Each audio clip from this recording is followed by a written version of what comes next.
Fellow Chelsea supporters, we have a very special guest on our show today, a man who really needs no introduction. He is the one and only Ron Chopper Harris. Mr. Harris, welcome to the show. How are you today? Yeah, fine, thank you. Fine. Brilliant. Warren, have you got anything you'd like to say first to our esteemed guest? Well, no, just to sort of reiterate what we spoke about just before we started recording. It's just a real honour and a real privilege to have you on the show. It's a real dream come true for myself, and I come from a big Chelsea supporting family for 50 plus years, and I know that a lot of them watched you a lot of times and they're very jealous of me today, and I'm very nervous, so forgive me. Your family must have suffered watching me play for 20 odd years. Oh. I've heard many a fantastic story about the times that my family have watched yourself and many of the other players that hopefully we'll discuss through the 60s and 70s that were with you at our fine club. So very revered I'm very revered amongst my family today. Ron, I just would like to start off, if I may, by talking about what you're doing at the club now, because I know there are many times that you're part of the hospitality sector, but just sort of tell our listeners that maybe haven't been to Stamford Bridge for quite some time, what you're doing as part of the club now. Well, for ever since Roman's been there and when Ken Bates was chairman, I've been with how many of us? 9 ex-players. Obviously, it's been more since Roman took over. Originally, there was only myself, Pete Benetti and Pete Rosgood when Ken Bates was there. But once Roman Abramovich took over, there's 9 of us doing it now, like on match days. But obviously, I do certain other things, here and there, like tours and when there's special occasions. But with the lockdown at the moment, it's a little bit light. I see. And you're doing part of the Legends tours that I've seen advertised through Chelsea's website. How much fun must that be for you, sort of going down memory lane with, all different Chelsea supporters? Well, I look forward to it because, as I say, you get different, sometimes you get some younger people that most probably don't know or not heard too much about me, but a lot of the older people that normally come are as old as me and remember my time, and we have some good fun. Like we have a question and answer session at the end of the day, and which I enjoy doing. So talking about old times, some of the players you played against, 1 or 2 of them bring up about the tackles that I used to do. So, but no, it's good fun. Brilliant. A lot of times when you've done sort of interviews, many of the questions have been in relation to Chelsea, but I want to sort of, if I can, to start off with this interview, talk about yourself as Ron Harris, the man. So Ron, if I can, if you cast your mind back to when you was a sort of a small child, who was your favourite player growing up as a kid? Well, like my dad was a very, very ardent Arsenal supporter. And he used to take, like, me and my brother to all the games at Highbury, like reserve games, first team games, even sometimes youth games. And that's, obviously we used to play a lot of football, but, I can go back to,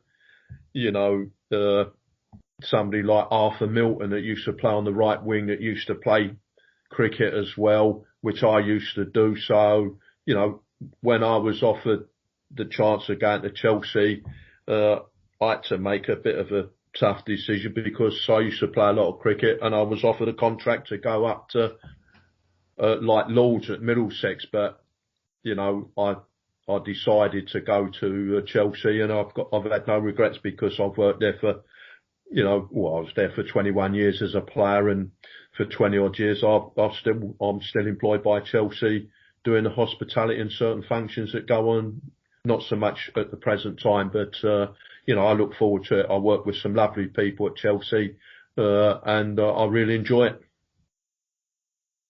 Well, I think I probably will speak for a lot of people to say that you've definitely made the right decision in choosing football over cricket, most definitely. And so you mentioned that obviously you was watching Arsenal a lot. Yeah. Was it sort of on that time, looking back at that Arsenal team, who influenced you to become a footballer, that you felt, you could maybe pursue this avenue? Well, as I say, my dad was a avid Arsenal supporter, and whereas where we lived up at Stamford Hill in North London, whereas everybody we used to live in a prefab to start with, and whereas everybody had a nice garden, we had a patch at the back where me and my brother was out there most of the days with my dad playing football and doing certain things. And it was always, as I say, an ambition of mine to either take up the football for a living or go to Middlesex for the cricket. But I think what swayed me when I had the opportunity, made a decision, I was offered £4 a week to go on the ground staff at Middlesex, or going to Chelsea for £7 a week, and they paid all your travelling expenses. So I think that's what swayed me going to Chelsea. And as I say, I don't regret it, because I've had a fantastic time at a fantastic club. May I ask, Ron, with regards to the cricket, was you a batsman, a bowler, a bit of both? No, I used to be a bit of a batsman, and I used to keep wicket. And I think that's whether anybody's done it now, that as a 15-year-old lad, I scored a century playing for Middlesex schools against Essex, and there were some big names. That Keith Fletcher was playing for Essex. Yeah. And as I say, I scored 101 not out, and I won the paper used to do a player of the month sort of thing, and I won a star bat. Wow. For the best performance of the week sort of thing, so which I was proud of. Well, I was going to say, if you would have carried on going, you would have got on the honours board at Lord's, wouldn't you? Well, you never know. You never know. I'm a big cricket fan. Yeah. And Ron, so that was quite interesting. Thanks for that. Ron, if I can, I'll discuss your Chelsea debut, which was way back in 1962. And it was a year after winning the FA Youth Cup when you was in the side. Describe to us and the listeners about how that made you feel making your Chelsea debut back in 1962. I had a fantastic week really, because Tommy Docherty was the manager at the time, and I'd captained the England youth side that won the Mini World Cup, and he come in once the players come out after the presentation, and he just said to me, "Congratulations, son." He said, "You're playing in the first team on Saturday." And I was just turned 17 and was playing against Sheffield Wednesday, who had the likes of, Ron Spring, it was in goal, Peter Swan, and Johnny Phantom. And I was chuffed.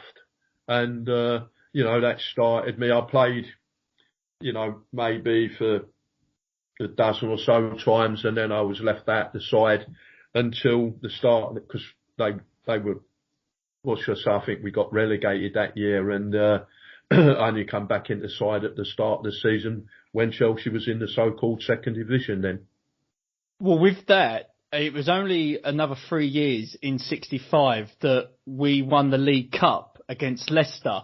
Yes, and that was your first main sort of trophy with the club. Do you have a lot of memories of that occasion? Well, the League Cup then was the two-legged affair.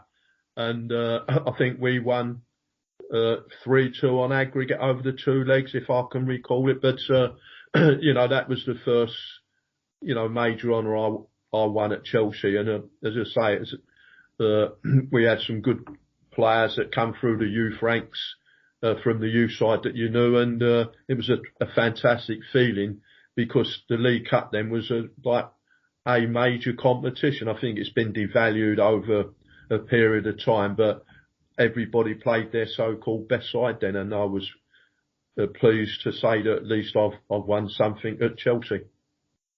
It's interesting you say that, Ron, about the League Cup being devalued, because I've noticed it a lot with the FA Cup as well in the last sort of 5 to 10 years. I thought it was quite despicable, actually. Not to point anybody out specifically, but Jurgen Klopp not turning up to a game and the first team not being involved in, not turning up to it. I thought that really disrespected what is the greatest cup competition in the world, and it's a shame that the League Cup is so Yeah, because I loved it. I loved the League Cup. In my time, it was better. Well, I say better. I think it was more of an honour to win the FA Cup than the league. But obviously things have changed now because you get some of even the smaller sides clubs now play fringe players and all that. That's which is a shame really. But there we are. That's life.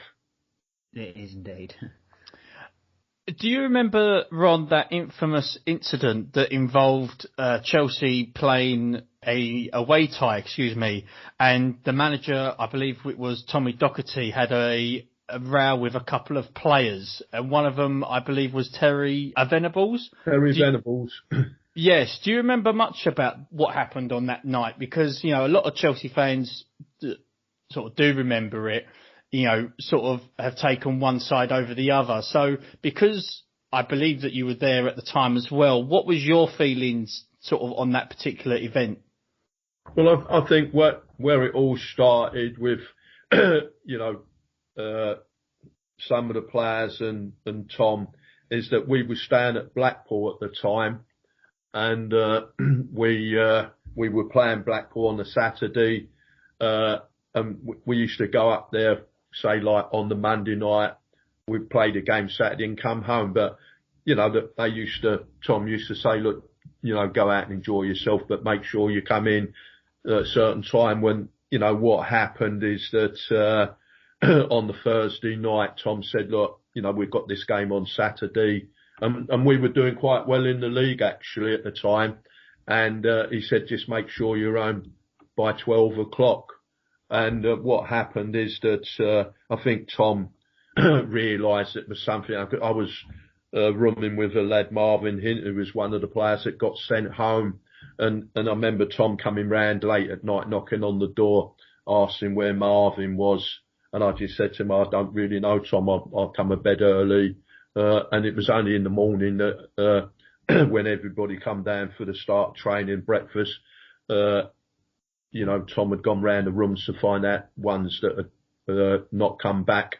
And he just said, there's your ticket, rail ticket, and he sent 7 players home. And I think that cost us the chance of winning the so-called first division then. And I think that if, I've seen Tom on numerous occasions speaking at dinners and that.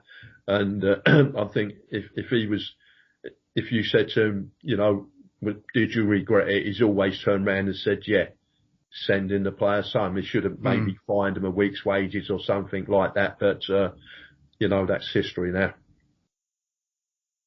No, that's understandable. That is understandable. Because in 1967, it was in the FA Cup final against Tottenham, which we lost. And obviously, no Chelsea fan likes losing to Tottenham, especially, whether it was in the 60s or now. But that must have been a sort of a kick in the teeth, considering, how good the Chelsea side, as you said, was a couple of years ago to, having the team changed in such a short space of time. Well, I think one of the biggest reasons is that we never performed on the day. We had a lot of, younger players in the side that, never really performed, because it's a great occasion. It's a fantastic, day from the time you leave the hotel and you drive up in the coach to Wembley Way, go out on the pitch, and, when you think like towards the end of the seasons, the pitches at the league clubs are like a sea of mud, and then you go to Wembley where it's a fantastic service. And we, as I say, I think we had quite a few younger players, and we never performed that day really, and we were very disappointed. Well, I think that disappointment certainly changed in a few years' time, especially against Leeds United. Warren, you've sort of mentioned a lot about the 1970s FA Cup final because your family was talking to you a lot about it growing up. So, Warren, the floor is yours on this one, because I know you've been excited to ask Ron a number of questions on this. Yeah, I have been. Well, like Keith just said there, my dad first started going to Chelsea in 1964, so he very much grew up watching you, and as a kid there wasn't as much football on TV as there is now, so I was kind of restricted to my football viewing to the videos that my dad had that was all from the 70s and 80s. So I've watched both of the final itself and the replay at Old Trafford. I've watched both of them games, the full matches of both of them, probably more times than anybody else in the world. So sort of moving on from sort of 67, glossing over that loss to Tottenham, and then moving on to 1970 when you obviously captained 50 years this year. So happy anniversary, 50 years. It doesn't even, it doesn't seem possible that it was that long ago. It seems like such a short time ago in our history. But yeah, take us through a bit of that. I mean, we obviously had an amazing cup run to get there. Leeds, I think, were a very, very good side.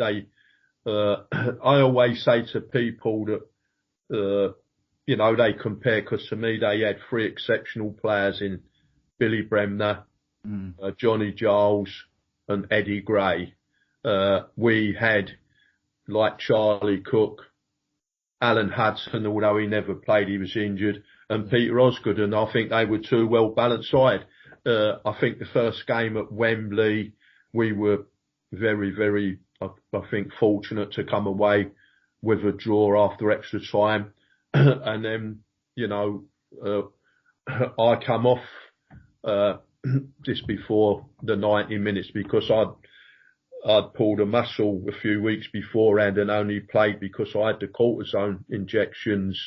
But the replay was 2 or 3 weeks later at Old Trafford. And as much as people say, maybe, we were a little bit fortunate, because we come from behind, we was losing 1-0. It went to 1-1, extra time, and we won, in extra time. And there wasn't too many players, or too many teams that had ever come behind on the numerous occasions like we did at Leeds. And I think that the replay were both the games with, I think, two of the most fearsome competitive games I ever played with. And I think if you check the replay, the only fella that got booked wouldn't say boo to a ghost, and that was Jones, the centre forward. Yeah. And if you ever see the recordings, he done a tackle, Eddie McCready, that caught Billy Bremner on the back of the neck. And the referee just waved play on. He didn't even give a penalty. And when I see what happens in football today, I think the sad part, the difference, in like my time and today's football is that you only went down years ago if you was hurt. But, today, the first thought of players when they get into the opposing penalty area now is, to fall over at the slightest level. And I think that is the sad part, or the big difference between players in my time where you only went down if you was hurt, compared to today. Like when you see them rolling around, they can't be hurt, because if he was hurt, you'd lay still. That is true. Like you've just said there, Ron, a big difference in the game as well. I think a lot of it is the mental toughness as much as anything else. Like you said there, you had a muscle injury that probably would have kept today's, and I'm not sort of disrespecting today's footballers. They play at an unbelievable pace and an unbelievable intensity, but that would keep a lot of players out for 5 or 6 weeks. You played two FA Cup finals against the dirtiest team. Yeah. Now, when you say about the pace, like I'm not knocking the players that play today, but if your goalkeeper makes a save, you never see a goalkeeper kick a long ball up the middle nowadays, which happened in my time. They roll it out to the fullback. They have 10 passes in your own half, and you don't even get out your own half. Yeah. That seems to be the modern trend of the way football is played today. And I think if you asked, any older supporters, what they like to see is the modern day football, or the football in the 70s and the 80s, which was more direct. And, I think that is the big difference. And you look at the pitches today compared to some of them. We played in the snow, you played in the frost. That don't happen today, does it? Because every pitch has got undersoil heating. So well, this is exactly the point that my dad said, Ron. My dad said to me that I asked my dad who he thought was better, because my dad's always said that Charlie Cook was the best dribbler and the best ball player that he's ever seen at Chelsea. And I said, what about compared to Eden Hazard? And his answer was, yeah, I mean, Eden Hazard, he's never going to take anything away from Eden Hazard because he's a special footballer. But he said Charlie Cook did it, not only in all these conditions that you've just mentioned there, Ron, but he said he had opposing players that were and my dad's exact words were, that were as mental as Chopper Harris, that would kick you in the chest for doing it. So I think that Georgie Best, he said, I think that Georgie Best and Charlie Cook are better than Eden Hazard and Lionel Messi any day of the week. So my dad, you've only got to look at the pitches compared, like in Charlie Cook's time and Georgie Best's time, compared to, you know, the lovely pitches that these fellas play on today. And you know, you're not allowed. Football has become a non-contact sport. Yeah. You know, you're not allowed to tackle. You can't slide in from behind and things like that. And you know, it's completely. I think football is completely different in my time compared to. It has absolutely changed. There is no. I don't think there's too many comparisons with the football of your day and the football of today, but. Talking of sort of tackling and hard tackles, and obviously you was known as a hard, tough, feisty defender in your day. Yeah. There was something I wanted to ask you. Dave Sexton once gave an interview just before the replay in the 1970 Cup final against Leeds, and he said that he was changing the position that you had played from the first game, and it was for a particular reason. Do you remember why? Do you remember that particular thing? Well, what happened? Like, I think the replay was a couple of weeks after the first game that. And I remember, you know, when we went back on the Monday although I was still having treatment, Dave come in to see me and said, look, you know, once everything's all right, I want you to play right back. We're going to move Webby in the middle with John Dempsey, and I want you to look after Eddie Gray. So, and then prior to the game, he said, don't forget, you know, try and, you know, ruffle him up and don't give him any, you know, and which was, you know, I think like years ago when I played, you know, I used to man mark people, and that's what I did. I should, you know, sometimes, you know, you get fullbacks covering and all that, but I never done that. I was standing shoulder to shoulder to Eddie Gray. And it's funny, I spoke up at Leeds a few years ago at a dinner, and the two speakers was like myself and Eddie Gray. Wow. And when he got up to speak, Eddie just said to me, you know, to the audience, you know, I'd like to make a special presentation to Chopper. And I thought, well, I wonder what that is. And you remember the screwing studs you used to have years ago? Yeah. He presented me with one of them taken out of his kneecap. Because he was very quick. He was very quick, Eddie Gray, wasn't he? He was very, very quick. Yeah. Oh, yeah. And he could go inside and outside and all that. And as I say, my job was to stop him from playing. And, you know, hopefully I like to think as much as David Webb got all the accolades for the goal he scored that won us the cup, that maybe I deserved a pat on the back for the tackle. And I've been limping for a long time and winning the cup for Chelsea. You did put a few in for him, and I think that as much as people will remember Webby's goal at the end there, and obviously Osgood getting his goal as well, and obviously my dad always pointed out to me, you watched a pass from Charlie Cook, like the most perfectly flighted ball that you'll ever see. Osgood and all the rest of it, but you will always be the man that climbed them steps at Old Trafford and lifted the trophy for the first time for us. So I think your face will be forever etched in all of our memories for that. But moving on, just one season from there, our fantastic European campaign where we had some really interesting ties against teams with, I believe, did we play a team with a player with one arm? Yeah, because all the lads were saying you want to be careful when the fella comes up because he can half throw a long ball. Yeah. I think it was a team from Luxembourg, wasn't it? We beat about 20 odd. That's correct, yeah. Yeah, it was the, I think it was the record for the biggest ever aggregate win in European competition for many, many a year. But obviously that culminated with the two astonishing games against Real Madrid.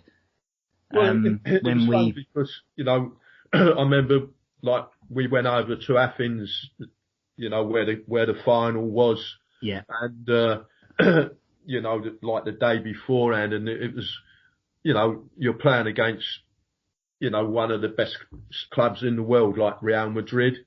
Everybody knows Real Madrid and that. And, I think we were a little bit fortunate in the first game because it finished up 2-2.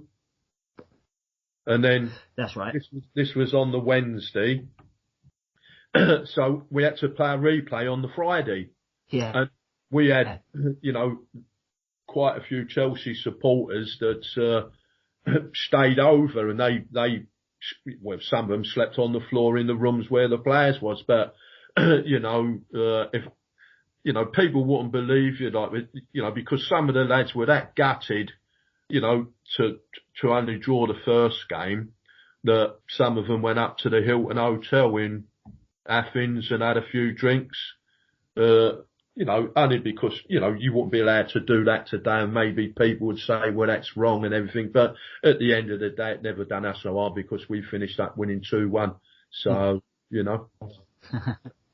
There was a few party animals amongst Chelsea in the 70s. It was obviously being down the King's Road and being all suave and all the posh boys and everything. Yeah. It was quite a scene, wasn't it? Chelsea in the 60s and 70s with Osgood and all that. It was quite a scene. It was like this, I think it was, the 70s was a fantastic era, from, in football. I'm not knocking football clubs today, but as I said to you earlier on, everybody seems to play the same way now. Goalkeeper makes a save, they have 10 passes, you don't even get out your own half. And I can just imagine Ozzy and Ian Hutchinson shouting out, get the bloody ball up here early. So that I don't think you'd be quite as polite as that. I don't think you'd be quite polite. Well, I had to be a little bit careful, didn't I, what I said. But, no, the football's completely changed. The modern day football compared, tackling is, what shall I say, is non-existent nowadays. You can't slide in or show your studs and things like that. When I see what goes on in rugby, some of the tackles there, you don't see people rolling around because if you're hurt, if you see a racehorse fall at a fence and it lays still, it's because it's hurt. Yeah. When you see the modern day players rolling around, they can't be hurt because if they was hurt, they'd lay down. Yeah. And I think that's the sad part that, I remember many years, like my two boys have grown up now, and one of them Mark was about 15 at the time, and I used to go and watch him, and I used to say to him, why don't you stop spitting when you're on the pitch this day? He said, well, I used to see you do it every Saturday. So, and they see these fellas, falling around in the penalty area. You look at the penalty that was given last night. You've got, or one of these decisions, and I know it's difficult for the referees. You see Dermot Gallagher, the next referee, turning around and saying he didn't think it was a penalty. Yeah.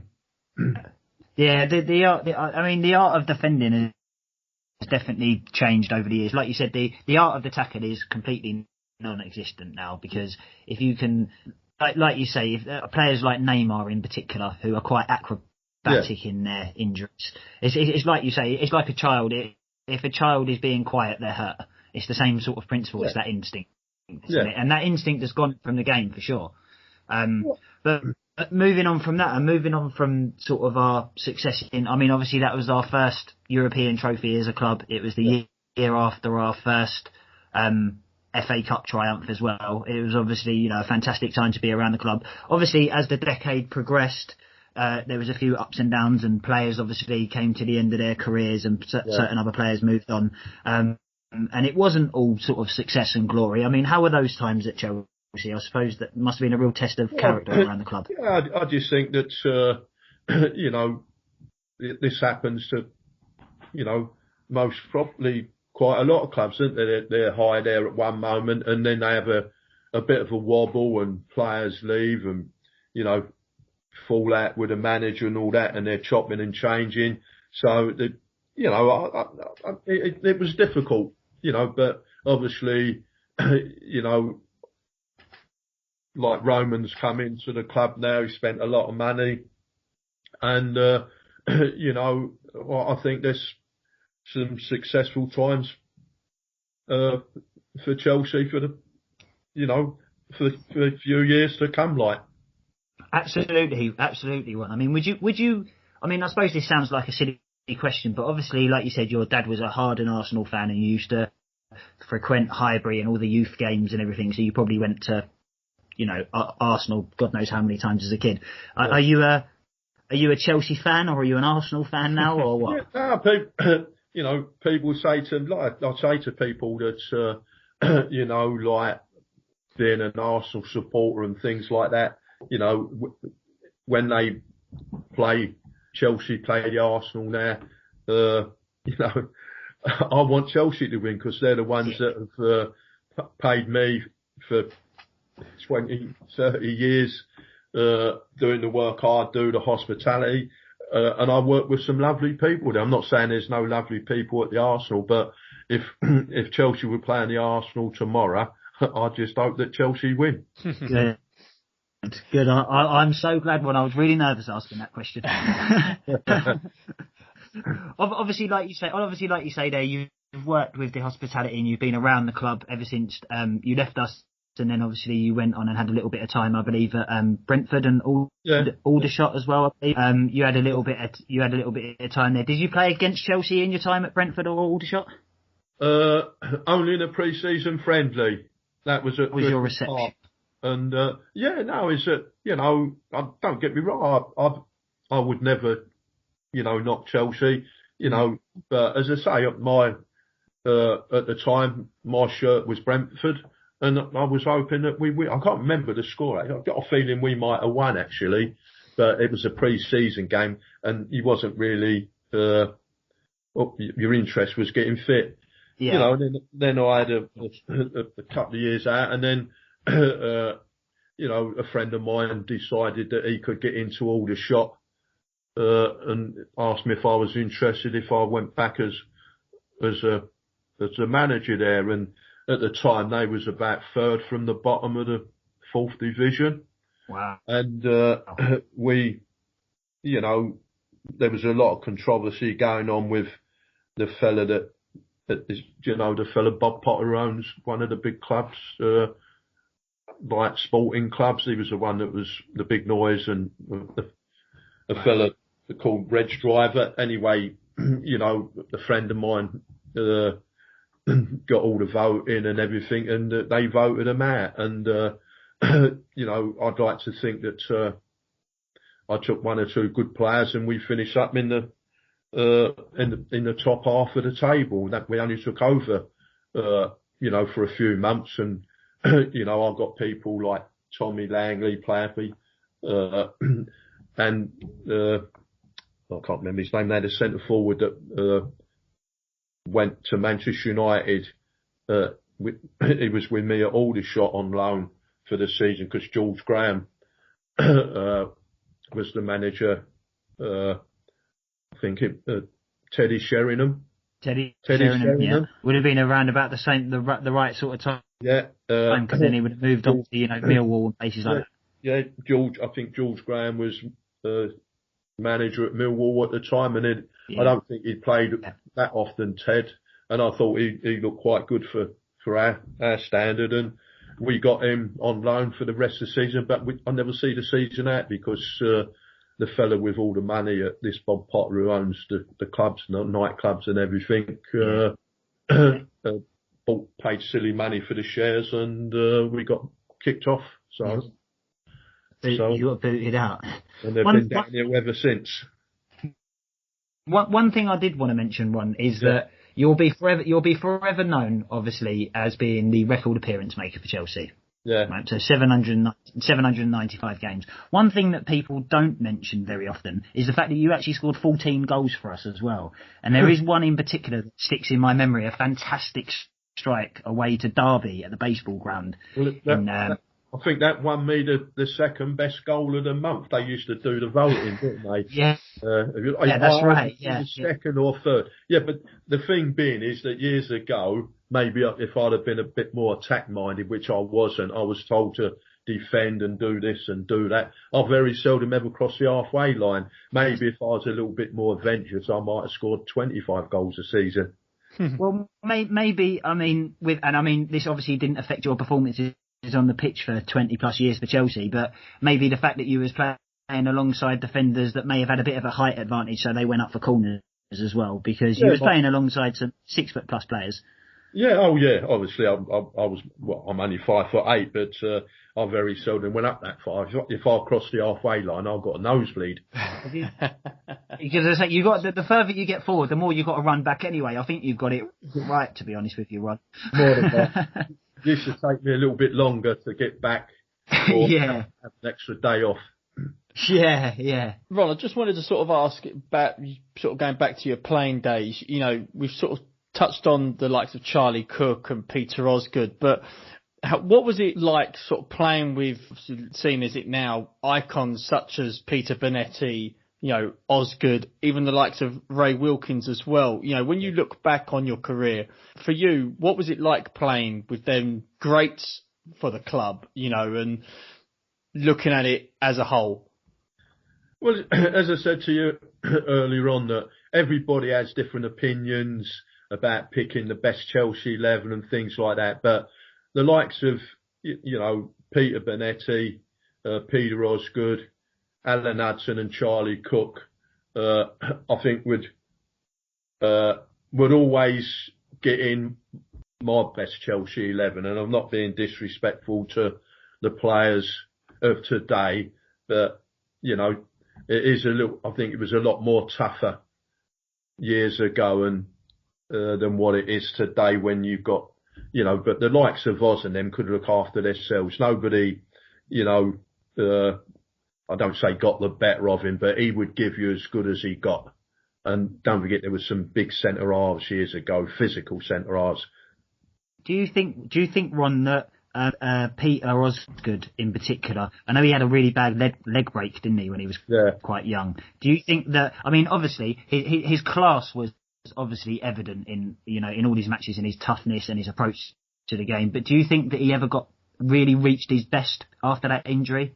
I don't think Ozzy was, after he broke his leg, because he was out of football for quite some time, because, you know, he used to, like, even with his leg in plaster, he'd go all straight. Whereas, you know, one or two people would, like, they'd say, look, you know, stay at home, rest your legs in plaster, you don't want to move around and things like that. Ozzy wasn't that type of fella. But I don't think, you know, there's any better, you know, player over a period of time than Peter Osgood, because he was 6'2". His control was superb. He could match any centre half if it got physical, and he scored some brilliant goals. And he was a real gentleman as well. Yes, yeah. All footballers were gentlemen, weren't they, in my time? Yeah, absolutely. My nan had the pleasure of meeting Peter Osgood at a golf club every year annually for about 15 years, and she said he was the kindest, gentlest gentleman that you could ever meet in your life. Yeah, great man. Sorry, Ron, no, that's fine. Ron, sort of just got a couple more before we do let you go for today. You sort of mentioned, you know, about the great. What do you think about if VAR was back in your day? You know, do you think there'd be a lot of red cards and a lot of disallowed goals? You know, as a whole, what's your take on VAR? All I said about that is giving ex-referees, like years ago when they come to the age of retirement, they finished.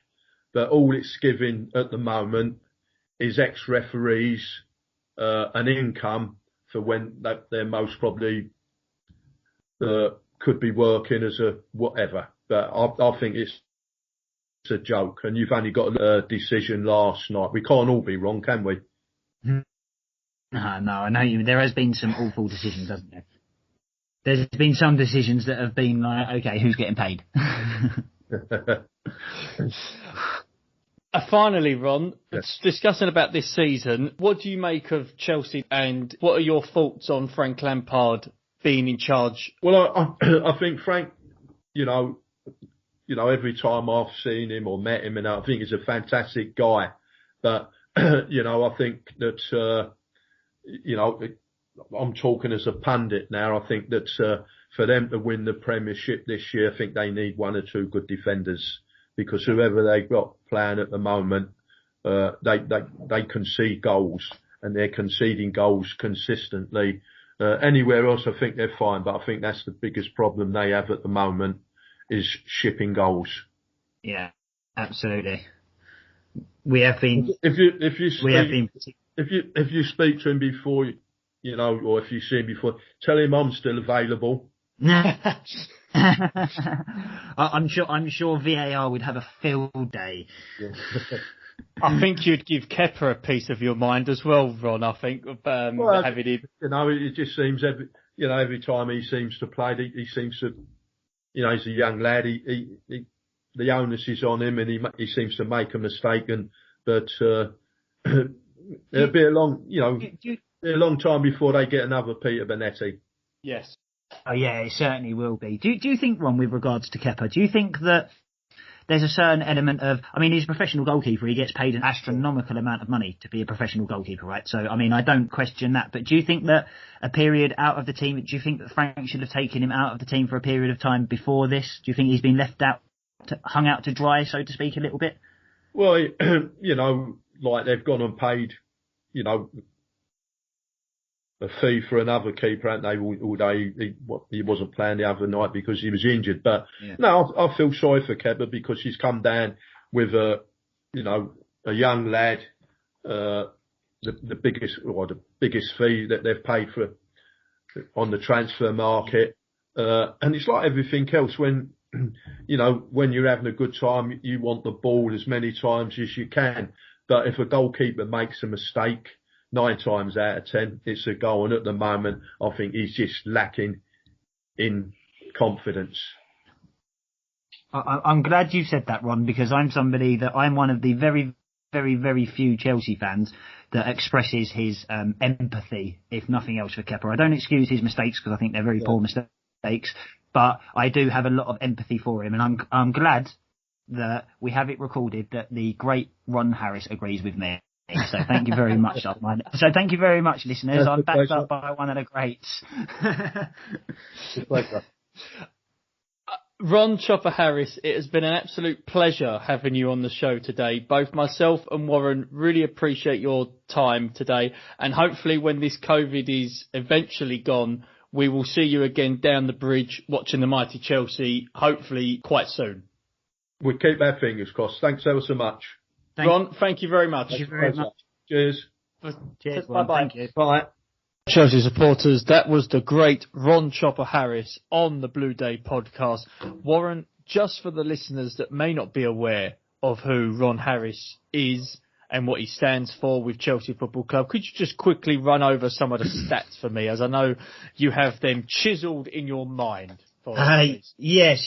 Well, I'm sure that there'll be a couple of things that I forget to mention, but everything that we've just gone through there in the last sort of however long that took, it seemed like it was 45 seconds. I'm still in a little bit of shock that we've actually just done that. But in total, across all that time that he played for Chelsea, he played 795 times for the club. It's a record that still stands to this day, and a record that I should imagine will stand for, well, nobody's even halfway there at the minute at our club, so it's decades away before somebody breaks that. In that time, he scored 14 memorable goals for the club. He won 3 major honours, 2 as captain. In fact, all 3 as captain. He was captain in the League Cup in '65 as well. He was 21 years old when he was first captain of the club, and he, captained the club all the way through the mid-60s and 70s. And still hugely associated with the club, still obviously does so much with the club that we've discussed there and everything, and he's just an all-out legend. And I'd just like to take this opportunity, obviously I've thanked Ron at the beginning of the podcast and at the end, but I'd just like to extend my personal thanks to Ron for coming on the show, taking time out of his own day, and he had a lot of help in setting it all up with his daughter Claire as well. So a big shout out to Claire. Thank you very much for facilitating everything. I enjoyed it so much, Keith. I know that you did as well. You must have something to add just with your excitement levels about just not what we've just achieved, what we've just done just for us. I mean, the listeners are going to love it, and that's fantastic. It's great for the podcast, but just for us to have had the opportunity to have done that is amazing. No, I just want to concur on your comments, really. I'd just like to thank Claire Harris, first of all, for responding to my initial email some time ago in regards to the possibility, and it was a distant possibility, of having the great Ron Chopper Harris on the podcast. But for this to have become reality, it's just absolutely fantastic. And words cannot describe my excitement when I was able to speak to Mr. Ron Harris himself on the phone to discuss this podcast. So that was a tremendous feeling that if I could bottle it and just have it every single day, my life would be better. Honestly, it's that sort of feeling that you get with happiness. It's definitely given me a huge lift.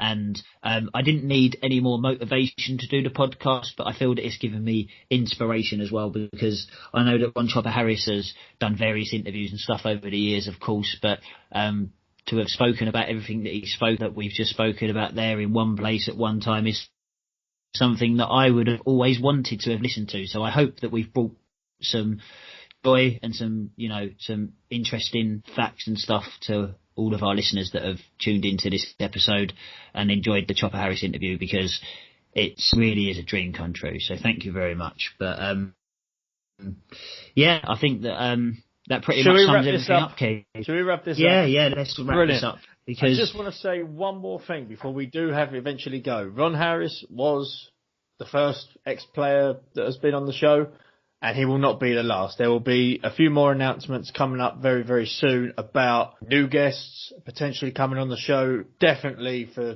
2021 and beyond. But there is nothing else for me to say. Apart from, give us your feedback, get in touch on bluedaypodcast@gmail.com. Check out our YouTube, Instagram and Facebook, and we can officially announce, as of 2 days ago, we have officially opened a Twitter page for the Blue Day Podcast. It is quite simply named the Blue Day Podcast. We're very easily found. Check us out on there. Give us your support on there. Give us your feedback on there. Let us know what you think of the Chopper Harris interview. And yeah, that was pretty much it. Sorry, Keith, I just wanted to get that one in there just to announce the new Twitter. We're so flustered that we've got all this written down. Believe it or not. Right, and probably, or not in this case, we are actually very organised and we've got everything written down. We try and be as professional as we can, but we're both sat here a little bit giddy and a little bit excited that we've just interviewed Ron Chopper Harris. So forgive us for nearly missing that one out. But yes, thank you very much again.